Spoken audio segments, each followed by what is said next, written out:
5 पिताओं का पुत्र। एक श्रापित अप्सरा की कथा। स्वर्गलोक की अप्सरा मधुमाया अपने अद्भुत सौंदर्य और मोहक नृत्य के लिए जानी जाती थी। देवताओं के दरबार में उसकी मनमोहक छवि थी, लेकिन एक भूल ने उसे श्रापित कर दिया। एक दिन जब वो सैर के लिए गई तो एक आर्षि पर मोहित हो गई। अनजाने में आर्षि के ध्यान में विघ्न डाल दिया। अप्सरा की काम वासना से क्रोधित आर्षि ने उसे श्राप दिया, तू पृथ्वी पर गिरेगी और वहां वैश्या बनकर अपना जीवन व्यतीत करेगी। इसके साथ ही तू जब भी किसी पुरुष के साथ संभोग करेगी, तुझे उस रात्रि के पश्चात कुछ भी याद नहीं रहेगा। केवल एक ही उपाय से तुझे मुक्ति मिलेगी, तू एक पुत्र को जन्म दे और उसके रक्त का पान करे, तभी तेरा श्राप समाप्त होगा। मधुमाया स्वर्ग से गिरकर विजयपुर नगर में आ गई, जहां वह नगर की सबसे प्रसिद्ध और रहस्यमयी वैश्या बन गई। पुरुष उसकी ओर आकर्षित होते, लेकिन किसी को नहीं पता था कि उसके हृदय में एक गहरी पीड़ा छिपी थी। एक दिन एक साधु अप्सरा के गली से गुजरा। उसने अप्सरा की महफिल देखकर यह भविष्यवाणी की कि इस स्त्री का पुत्र अमर होगा और जो भी इसके पुत्र का रक्तपान करेगा वो भी अमर हो जाएगा। इस भविष्यवाणी को नगर में फैलते देर न लगी। मधुमाया ने अपने जीवन में 5 शक्तिशाली पुरुषों को अपना प्रेमी बनाया, जिनमें से कोई एक उसके पुत्र का वास्तविक पिता था। राजा महेंद्र सिंह, क्रूर और शक्तिशाली शासक। अघोर तांत्रिक भैरवनाथ, जो अमृतत्व की खोज में था। राजगुरु वशिष्ठानंद, धर्म और नीति का ज्ञानी। महायोद्धा विक्रांत, पराक्रमी सेनानायक। धनपति सेठ चंद्रेश्वर, अपार धन का स्वामी। जब मधुमाया गर्भवती हुई तो 5 पुरुषों को यह ज्ञात हुआ कि उसका पुत्र विशेष शक्तियों से युक्त होगा। वे सभी उसके पुत्र को अपना मानने लगे, क्योंकि भविष्यवाणी थी कि यह बालक अमृतत्व की कुंजी होगा।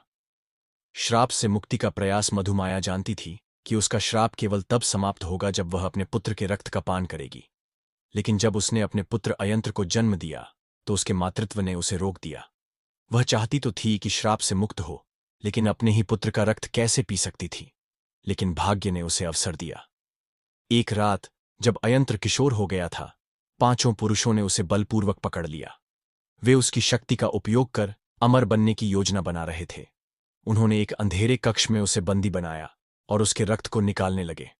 वे उस रक्त को पीकर स्वयं अमर होना चाहते थे। जब मधुमाया ने यह दृश्य देखा तो वह दहाड़ उठी। उसकी आंखों से आंसू बहने लगे, लेकिन वे आंसू सामान्य नहीं थे, वे अग्नि के समान जल रहे थे। तुम सबने मेरे पुत्र को अपनी लालच का शिकार बना लिया, क्या यही पिता होने का धर्म है? उसने रोते हुए अपना पुत्र अपनी गोद में लिया, लेकिन तभी उसका आंसू छलक कर उसकी होठों से लग गया। जैसे ही उसने पुत्र के रक्त की एक बूंद ग्रहण की, उसका श्राप समाप्त होने लगा। उसका शरीर प्रकाशमान हो गया और वह पहले जैसी दिव्य अप्सरा बन गई। अयंत्र के मृत पड़े शरीर में हलचल हुई। उसने अपनी आंखें खोलीं। वह पुनः जीवित हो चुका था, लेकिन अब वह पहले जैसा नहीं था। उसमें अलौकिक शक्ति जागृत हो चुकी थी। अब 5 पुरुष भयभीत हो गए। वे उसे अपना पुत्र साबित करना चाहते थे ताकि उसकी शक्ति पर अधिकार कर सकें। लेकिन अयंत्र ने ठान लिया कि वह अपने असली पिता की परीक्षा लेगा। असली पिता की पहचान और अमृतत्व का रहस्य। अयंत्र ने घोषणा की कि उसका असली पिता केवल वही हो सकता है जिसका रक्त अग्नि की परीक्षा में शुद्ध साबित होगा। जब 5 पुरुषों ने अपने रक्त की बूंदें अग्नि में डालीं तो 4 पुरुषों का रक्त जलकर भस्म हो गया और वो चारों पिता भी, लेकिन योद्धा विक्रांत का रक्त शांत रहा। यही प्रमाण था कि वह उसका वास्तविक पिता था। अब सवाल था, क्या अयंत्र वास्तव में अमर हो सकता था? मधुमाया ने अंतिम रहस्य बताया। अयंत्र को अमृतत्व की शक्ति प्राप्त हो सकती है, लेकिन केवल तब जब वह लोभ से मुक्त हो। विक्रांत ने अपने पुत्र को अपनाने का निर्णय लिया और अमृतत्व का लोभ त्याग दिया। राजा, तांत्रिक, राजगुरु और सेठ जो अमृतत्व की चाह में आए थे, सब कुछ खो बैठे। अयंत्र ने अपनी शक्तियों का उपयोग कर सत्य की राह चुनी और उसकी मां मधुमाया, जो अब पुनः स्वर्ग की अप्सरा बन चुकी थी, आकाश में विलीन हो गई। जो लोभ को त्याग दे वही वास्तव में अमर होता है। आगे कहानी देखने के लिए बने रहें और ऐसी ही दिलचस्प कहानियों के लिए सब्सक्राइब जरूर करें।